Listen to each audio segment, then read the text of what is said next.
ಬೆಂಗಳೂರಿನ ಮಂತ್ರಿ ಮಾಲ್ಗೆ ಮತ್ತೆ ಬೀಗ ಬಿದ್ದಿದೆ. 51 ಕೋಟಿ ರೂಪಾಯಿ ತೆರಿಗೆ ಬಾಕಿ ಉಳಿಸಿಕೊಂಡ ಹಿನ್ನೆಲೆಯಲ್ಲಿ ಬಿಬಿಎಂಪಿ ಮಾಲ್ಗೆ ಬೀಗ ಜಡಿದಿದೆ. ಈ ಮಾಹಿತಿ ಇಲ್ಲದೆ ಮಾಲ್ಗೆ ಬಂದಂತ ಜನ ನಿರಾಸೆಯಿಂದ ವಾಪಸ್ ಆದ್ರು. ಮಾಲ್ ಸಿಬ್ಬಂದಿಯನ್ನು ಅಧಿಕಾರಿಗಳು ಒಳಗ್ಬಿಡ್ಲಿಲ್ಲ. ಇದರಿಂದ ಕೆಲ ಕಾಲ ಗೊಂದಲದ ವಾತಾವರಣ ಉಂಟಾಗಿತ್ತು.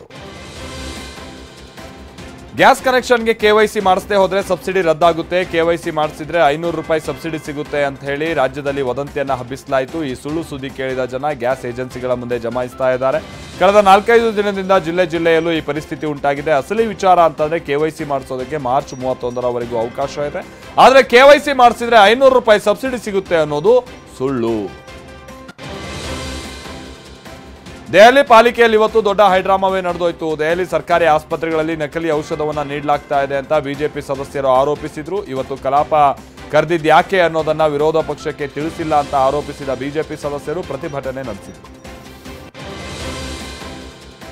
2008ರ ಮುಂಬೈ ದಾಳಿಯ ರೂವಾರಿ ಹಫೀಜ್ ಸಯೀದ್ನನ್ನ ಹಸ್ತಾಂತರಿಸುವಂತೆ ಭಾರತ ಮನವಿ ಮಾಡಿದೆ. ವಿದೇಶಾಂಗ ಸಚಿವಾಲಯ ಅಧಿಕೃತವಾಗಿ ಪಾಕಿಸ್ತಾನಕ್ಕೆ ಮನವಿಯನ್ನ ಮಾಡಿಕೊಂಡಿದೆ. ಸಯೀದ್ ಹಸ್ತಾಂತರಕ್ಕೆ ಕಾನೂನು ಪ್ರಕ್ರಿಯೆ ಆರಂಭಿಸುವಂತೆ ಭಾರತ ಒತ್ತಾಯಿಸಿದೆ. ಸಯೀದ್ ಅನ್ನ ಹಸ್ತಾಂತರಿಸುವಂತೆ ಭಾರತ ಹಲವು ಬಾರಿ ಒತ್ತಾಯಿಸಿದ್ರು. ಪಾಕಿಸ್ತಾನ ತಲೆ ಕೆಡಿಸಿಕೊಂಡಿರಲಿಲ್ಲ. ಹೀಗಾಗಿ ಹಫೀಜ್ನನ್ನ ಹಸ್ತಾಂತರಿಸುವಂತೆ ಅಧಿಕೃತವಾಗಿ ಮನವಿಯನ್ನ ಮಾಡಲಾಗಿದೆ. ಗೂಢಚರ್ಯೆ ಆರೋಪದ ಮೇಲೆ ಕತಾರ್ನಲ್ಲಿ ಗಲ್ಲು ಶಿಕ್ಷೆಗೆ ಗುರಿಯಾಗಿದ್ದ ಭಾರತೀಯ ನೌಕಾಪಡೆಯ 8 ಮಾಜಿ ಅಧಿಕಾರಿಗಳಿಗೆ ರಿಲೀಫ್ ಸಿಕ್ಕಿದೆ. ಕತಾರ್ ನ್ಯಾಯಾಲಯ ಶಿಕ್ಷೆ ಪ್ರಮಾಣವನ್ನು ಕಡಿಮೆ ಮಾಡಿದೆ ಅಂತ ವಿದೇಶಾಂಗ ಸಚಿವಾಲಯ ಮಾಹಿತಿಯನ್ನು ನೀಡಿದೆ. ಗಲ್ಲು ಶಿಕ್ಷೆಯನ್ನ ಪ್ರಶ್ನಿಸಿ ಭಾರತ ಮೇಲ್ಮನವಿಯನ್ನ ಸಲ್ಲಿಸಿತ್ತು. ಮೇಲ್ಮನವಿಯನ್ನ ಪುರಸ್ಕರಿಸಿರುವಂತಹ ಕತಾರ್ ನ್ಯಾಯಾಲಯ ಶಿಕ್ಷೆ ಪ್ರಮಾಣವನ್ನು ಕಡಿಮೆ ಮಾಡಿ ಆದೇಶವನ್ನು ನೀಡಿದೆ. ಹೀಗಾಗಿ 8 ಅಧಿಕಾರಿಗಳು ನೇಣಿನ ಕುಣಿಕೆಯಿಂದ ಬಚಾವಾಗಿದ್ದಾರೆ. ಆದರೆ ಶಿಕ್ಷೆ ಪ್ರಮಾಣ ಎಷ್ಟು ಅನ್ನೋದು ಇನ್ನೂ ತಿಳಿದು ಬಂದಿಲ್ಲ.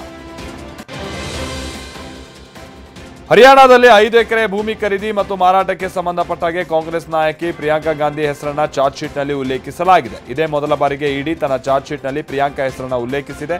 ಆದರೂ ಪ್ರಿಯಾಂಕಾ ಅವರನ್ನ ಆರೋಪಿಯನ್ನಾಗಿ ಗುರುತಿಸಿಲ್ಲ. ಬದಲಾಗಿ ಭೂಮಿ ಖರೀದಿ ಮತ್ತು ಮಾರಾಟದಲ್ಲಿ ಪ್ರಿಯಾಂಕಾ ಅವರ ಪಾತ್ರದ ಬಗ್ಗೆ ಅಷ್ಟೇ ಬರೆಯಲಾಗಿದೆ. ಮುಂದಿನ ವರ್ಷ ರಷ್ಯಾಗೆ ಆಗಮಿಸುವಂತೆ ಪ್ರಧಾನಿ ನರೇಂದ್ರ ಮೋದಿಗೆ ರಷ್ಯಾ ಅಧ್ಯಕ್ಷ ಪುಟಿನ್ ಆಹ್ವಾನವನ್ನು ನೀಡಿದ್ದಾರೆ. ಈ ಮೂಲಕ ಲೋಕಸಭಾ ಚುನಾವಣೆಯಲ್ಲಿ ಯಶಸ್ಸು ಸಿಗಲಿ ಅಂತ ಹಾರೈಸಿದ್ದಾರೆ. ನವದೆಹಲಿ ಹಾಗೆ ಮಾಸ್ಕೋ ನಡುವಿನ ಸಂಬಂಧ ಮುಂದುವರಿಯಲಿ ಅಂತ ಪುಟಿನ್ ಹೇಳಿದ್ದಾರೆ. ರಷ್ಯಾ ಪ್ರವಾಸದಲ್ಲಿರುವಂತಹ ವಿದೇಶಾಂಗ ಸಚಿವ ಜೈಶಂಕರ್ ಅವರನ್ನ ಭೇಟಿಯಾದ ಸಂದರ್ಭದಲ್ಲಿ ಪುಟಿನ್ ಈ ವಿಷಯವನ್ನು ತಿಳಿಸಿದ್ದಾರೆ.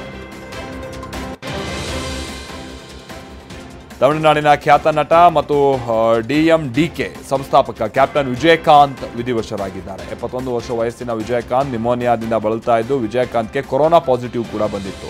ಖಾಸಗಿ ಆಸ್ಪತ್ರೆಯಲ್ಲಿ ಚಿಕಿತ್ಸೆ ಪಡಿತಾ ಇದ್ದಂಥ ವಿಜಯಕಾಂತ್ ಉಸಿರಾಟ ಸಮಸ್ಯೆಯಿಂದ ಇವತ್ತು ಕೊನೆ ಉಸಿರೆಳೆದಿದ್ದಾರೆ. ತಮಿಳಿನಲ್ಲಿ 150ಕ್ಕೂ ಹೆಚ್ಚು ಸಿನಿಮಾಗಳಲ್ಲಿ ನಟಿಸಿದ್ದಂಥ ವಿಜಯಕಾಂತ್ 2005ರಲ್ಲಿ DMDK ರಾಜಕೀಯ ಪಕ್ಷವನ್ನು ಸ್ಥಾಪನೆ ಮಾಡಿದ್ದರು. ವಿಜಯಕಾಂತ್ ನಿಧನಕ್ಕೆ ಪ್ರಧಾನಿ ಮೋದಿ ಸೇರಿ ಗಣ್ಯರು ಕಂಬನಿಯನ್ನ ಮಿಡಿದಿದ್ದಾರೆ.